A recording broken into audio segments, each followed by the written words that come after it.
Let's first start off with Pine Hills resident, Miss Robin Harris. Thank you for coming.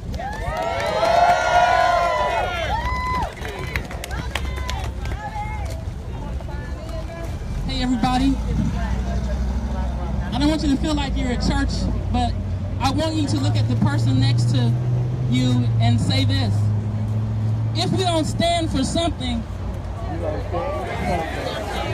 you'll fall for anything. And I'm going to have you say it again like you are at church. If you don't stand for something, you'll fall for anything. So I'm here as a District 6 representative, concerned citizen, social justice activist, because we are not falling for it, Mr. Trump. We understand that your rhetoric has always been misleading and misguiding, but we're on to it today. We know that your program and your ideology and your rhetoric about school choice does not have the black and brown student community in mind. We don't like school choice, we don't need it, we don't want it. Now understand this, as a people, as a race of people, we are used to building our own way when you don't give it to us. If you don't give it to us, we'll take it and we'll shut it down. If you don't get it, what are we gonna do? Shut it down. So we don't want school vouchers because it defunds, it deprives public education. And we're coming out as a concerned unit and saying it's not welcome here. It's not needed here. His tax voucher is a joke. And we want our children to excel and have the very best.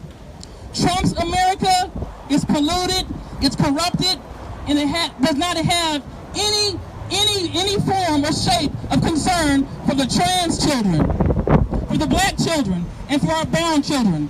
So we come out today to say that we're not having it, and we're a united force, and we won't put up with it. Mr. Trump, you are officially evicted from Pine Hills. Thank you very much, Miss Robin Harris. Again, we're all here because we are upset about Donald Trump and Betsy DeVos's terrible agenda to defund public education through a guise of school choice and vouchers, which really just takes the funds out of local public schools. And on that note, I want to next introduce Miss Mayat, who is a parent here and has schools that are in the school district, and hear her story. Thank you very much.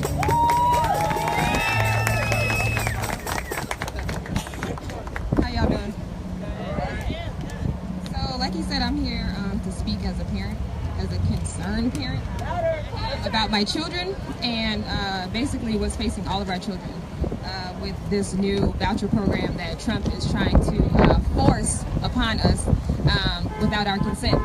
So I have 3 children, and they are all were attending the public school system. I recently have taken them out to homeschool them because the public school system was actually hindering them. It was not allowing them to excel in the way that they should excel.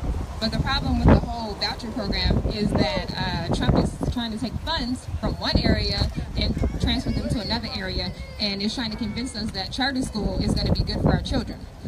Charter schools currently perform at a level that is either comparable to public school or even lower than public school. So that's not even going to be a viable option for our children to excel. So instead of taking funds from the programs or from the schools that we currently have, he should take money and put it into those programs instead of taking it away.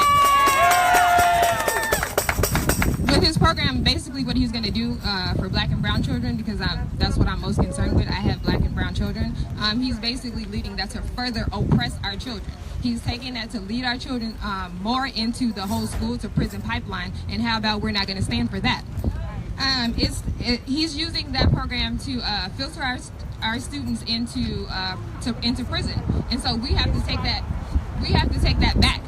We have to take the control back. We can't allow him to go along with this voucher program. Him and DeVos are both on board with this. They have tried this program in the Michigan school system, and it has been it has failed miserably. Like the sister said, it has failed miserably. And so for them to take that idea and say, oh, you know what, it's failed, but we're going to go ahead and make it nationwide. No, how about going back to the drawing board and going with what we currently have and making it better so that everybody has the opportunity to have a great education and not just certain people. Thank you. Thank you very much. Next, I want to introduce another local community leader, someone who has been very helpful in making sure that Pine Hills is here and represented and speaking out and having their voice heard. So Mr. Miles Moore. Thank you, I appreciate it. And I appreciate everybody for coming out. I'm standing here today as a concerned citizen of Orlando, someone who's trying to help lead the community to a better place, and somebody who needs to stand up and speak out. A lot of times we see these demonstrations and there's not enough active community people involved into it. So I'm standing here today to let people know Orlando does care. We're not here for Trump. We're not here for defunding our public education, especially when most of our students are in the public school system. And if Trump genuinely wanted to make some change happen, he would have met with all the schools in the system or all the school leaders. So we're coming here representing everybody today. And we're trying to make sure that people know, in Pine Hills particularly, there's more good than bad in the public schools. And when you see good happening, you should nourish it and cherish it, not shoot it down. So we want to shine on the good and stop taking the shine on the bad. And a lot of people who are concerned, there's a lot of programs. If you want to privately invest, there are a lot of programs here that are trying to make change that can get the money that you're trying to put into private schools, you can put into these private organizations working for real change. And if Trump wants to make something happen, we're here, we're right around the corner. And if you want to be a real leader, it starts with the people. That's all I got to say. I appreciate everybody for coming out here. Thank you very much, Miles. Our last speaker today, I'm very excited to have here because given the issue, we need to make sure that we have well represented the teachers locally here in Orange County and nationwide. Ms. Wendy Dormo, who is the president of the Orange County Classroom Teachers Association. Thank you so much for coming. All right, I am thrilled to be here. Good afternoon, brothers, sisters, fellow resistors. The Orange County Classroom Teachers Association stands united in its commitment not just to preserve our public schools, but to strengthen them. Orlando students, parents, and teachers love our public schools, and that is the message we want to send to President Trump.